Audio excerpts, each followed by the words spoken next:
Dala lama barakum lama afdi demi lama kamul tanda watota khenya udo maaf qabadne dhihadden isinittiman Badri Yusufi Barreessa olaanaan dhaabbata mootummoota gamtoomanii humnoonni Itoophiyaa keessatti wal lolaa jiran hatattamaan dhukaasa akka dhaaban gaafatan ummanni Itoophiyaa walitti bu'iinsa fi dhangala'uu dhiigaa deemaa jiruun akkaan dararamuun itti fufee jira jedhan Antonio Guterres qaamoleen hundi dhukaasa akka dhaaban gad jabeessanii gaafatanii jiru. Guterres kana kan gaafatan Olompikii Chaayinaatti geggeeffamuuf jiru irratti hirmaatuuf yeroo amnarra jiranitti waliigalteen idil addunyaa Olompikiif jedhamee dhukaasni akka dhaabbatu walii galamuu yaadachiisanii jiru. Guterres dhukaasni dhaabbatuun deeggarsi namoomaa lammiilee lolaan miidhaman hunda akka dhaqqabuuf haala mijjeessaa jiran dabaluunis marii biyyaalessaa hunda hirmaachise kan lammiileen Itoophiyaa akkaan eegaa jiran geggeeffamuuf karra saaqaa jedhanii jiru. Waan ta'eef qaamonni hundi aadaa Olompikii miira lubbuu baraaruu adda addummaarraa aanuu fi nagaa dhugaaf xurree akka saaqan cimsanii gaafatanii jiru. Yeroo Guterres kana jedhanitti UN'tti qaamni deeggarsa namoomaa qindeessu oochan ammoo sababa hanqina dhiheessii boba'aa fi maallaqaa mudateen xumura ji'a kanatti hojii isaa Tigraay keessaa adda kutuuf dirqamuuf akka jiru akeekkachiise. Namoota akkaan miidhamaniif kan oolu nyaanni daa'immanii dhumatullee oochan hubachiisee jira. Waraanni Itoophiyaa ganna tokkoo fi ji'oota 5 caale akka dhaabbatuuf gamtaan Afrikaa Keniyaa fi Ameerikaan dhiibbaa godhan itti fufanii jiru. Ministeerri waajjira tajaajila kominikeeshinii mootummaa Itoophiyaa Dr. Laggasaa Tulluu mariin TPLF waliin adeemsifamu ammatti hin jiru jedhan Dochewelee waliin turtii godhan keessatti garuu hoogganaan TPLF Dr. Dabratsiyoon Gabra Mikaa'il mariin alkallattii mootummaa Itoophiyaa waliin godhamaa akka jiru ibsuun mariin kunis bu'aa agarsiisaa jira jechuun torbee dabre BBCtti himuun kan yaadatamu. Godina Baalee aanaalee gammoojjitti hoongeen bifa haaraan mudate namaaf beeladoota hubaa jira jedhame. Hoongeen mudate kun jiraattota kumootan lakkaa'amanii fi beeladoota isaanii lafa gammoojjii jiran miidhaa jira. Lammiilee godina Baalee deeggarsi dhaabbata hegeree Ustaaz Raayyaa Abbaa Maccaa Sheekh Jamaal Aliyyii fi Sheekh Sufiyaan Usmaan faan garasitti geessanis kaka'umsa bal'aa yoo uumes garuu baay'ina lammiilee irraa kan ka'e ammas haalli jiru yaaddessaadha jedhame. Munawwar Ahmad dabalata qaba. Gammoojjii Baalee keessatti lammiilee miidhaaf saaxilaman gargaarsi dhaqqabaa jiru gahaa akka hin taane himamaati jira. Gargaarsi midhaan nyaataa dhaabbilee mootummaa fi miti mootummaa irraa taasifamaa jirus baay'ina uummataatiin yoo wal bira qabame baay'ee gad qaanaa ta'uu namoonni gargaarsaaf garas imalan himaati jiran. Akka odeeffannoon arganne ibsutti godina Baalee bahaa keessa aanaaleen akka Dawwee Sarar, Raayituu, Sawweenaa, Beeltoo, Dawwee Qaachanii fi Gololcha keessatti hoongeen mudate hammaataa ta'uutu himama. Balaan hoongee kun godina Baalee malees godina Booranatti ji'a fulbanaa bara 2020 takka irraa eegalee kan hammaate yeroo ta'u beeyladoonni kumaatamaan lakkaa'aman dhumuun uummanni rakkoo hamaaf saaxilamu yeroo garagaraatti gabaafamaa ture. Rakkoo hoongee Booranaa mudate kanaaf uummanni Oromoo biyya keessaaf alaa dhaabbileen miti mootummaa fi mootummaa hamma tokko dirmatanis furmaata waaraa fiduu hin dandeenye. Hoongeen gammoojjii godina Baaleetti mudate kunis ji'oota kan lakkoofsi yeroo ta'u qabeenya hawaasaa gammoojjii kan ta'e beeyladootni nyaataaf dhugaatii dhabuun dhumuu fi gariinis godaanuu jiraattota waabeeffachuun gabaasaati turre. Aanolee gammoojjii Baalee hedduu keessatti horsiisee bultoonni yeroo ammaa hoongee bonaatiin miidhaman namoota waggoota muraasa dura sababa walitti bu'iinsa naannoo Sumaalee wajjin wal qabatee buqqaanii rakkoo keessa jira irratti hoongeen irratti dabalamuun daranuu rakkoo hamaaf saaxilamaniiti jiran. Gama biraatiin hoongee godina Baalee mudate kanaan wal qabatee hawaasni 270 ol miidhamuu mootummaan Itoophiyaa ji'a sadaasaa keessa ibseeti ture. Akka ibsa mootummaa naannoo Oromiyaatti naannolee Oromiyaa keessaa lammiilee miliyoonni 2 ol sababa hoongeetiin miidhamaniiti jiran. Ibsi mootummaa naannoo Oromiyaa irraa sadaasa 2020 takka bahe akka ibsutti hoongeen mudate Oromiyaa godinoota gama kibbaa fi baha biyyattiitti hammaate qabeenya guddaa hawaasa horsiisee bulaa kan ta'e horii irratti miidhaa guddaa geessisaati jira. Kana malees gammoojjiin Baalee sababa hoongeetiin wal qabate hanqinni bishaan dhugaatii hamaan mudachuun baramee jira. Uummanni Oromoo keessaaf alaan dhuunfaanis ta'ee gariin wal ijaaruun uummata gammoojjii Baalee keessatti rakkachaa jiraniif gargaarsa taasisuu irratti argaman. Haaluma kanaan guyyaa kaleessaa dhaabbanni gargaarsa waldaa egeree jedhamu midhaan nyaataa namoota 7,000 oliif uummata aanaalee gammoojjii Baalee keessatti rakkachaa jiraniif gumaachaniiti jiran. Miidiyaan har'aata mootummaa ta'e OBN gabaasa dhimmicha irratti guyyaa har'aa dhiyeesseen waldaan gargaarsa egeree jedhamu midhaan kuntaala 200 uummata gammoojjii Baalee hoongeen miidhamaniif taasisuu gabaase. Gabaasa OBN kanarratti Ustaad Raayyaa Abbaa Maccaa yaada kanneen gargaarsa midhaan nyaataa nuti birrii miliyoona 10 fi walakkaan binnee uummata gammoojjii baaleetiif geessine OBN miidiyaan mootummaa kontaala 200 nuuf gabaase. Hojii keenyatti aaran immoo hojiin nuti hojjenne mootummaaf gargaarsan ta'u jechuun qeeqeetti jira. Deeggarsa waldaan gargaarsa egeree taasise kana bakka bu'uun jillee Ustaad Raayyaa Abbaa Maccaatiin durfamu qaaman bakkichatti argamuun kan gumaachan yeroo ta'u viidiyoolee gaggabaabduu waraabuunis dhaamsaa dabarfachaati turan. Jila kana wajjin kan jiru Ustaad Jamaal Aliyyi barruu gabaabaa fuula feesbuukii isaa irratti guyyaa kaleessaa maxxanseen ummanni gammoojjii Baalee gara beelatiin duyda isaaniitii fi harree hoqqattuu ofiifuu fe'amuu barbaaduun sa'a dheertuu bishaan barbaaduu isaanii ijatee nyangarree jee.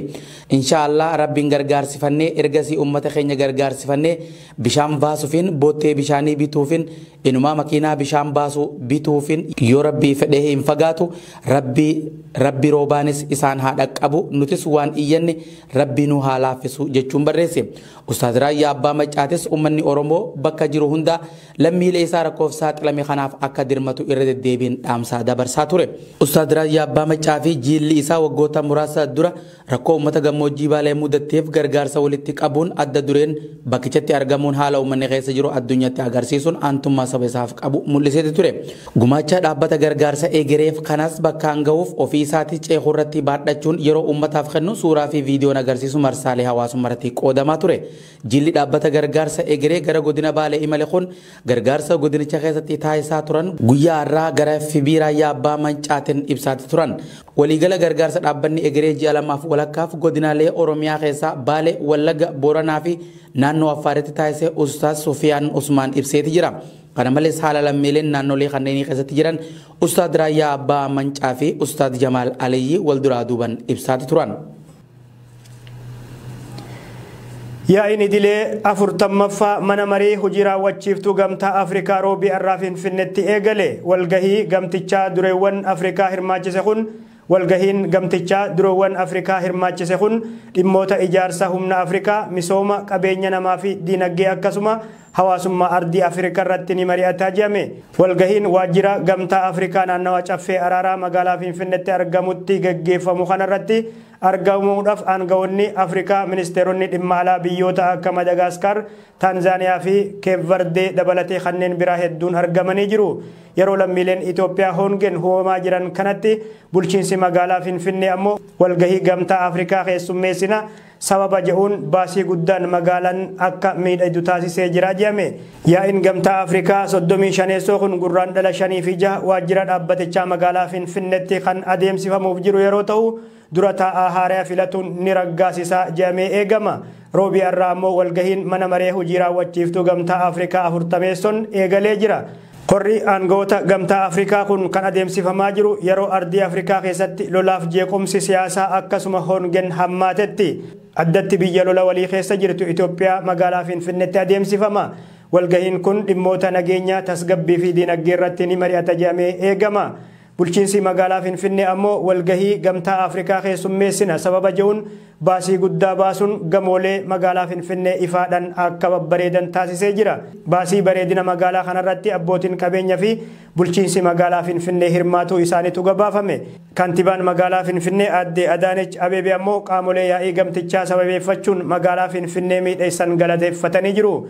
Gama biraatiin yaa'iin gamtaa Afrikaa kun kan adeemsifamu yeroo biyya keessummeessitu Itoophiyaa keessatti lolli deemaa jiru falan argatanii fi biyyoota akka Suudaaniif Burkiina Faasoo fa'aa keessatti fonqolchi taasifame akkasuma Giinii Bisaawoo keessatti ammoo yaaliin fonqolchaa godhametti.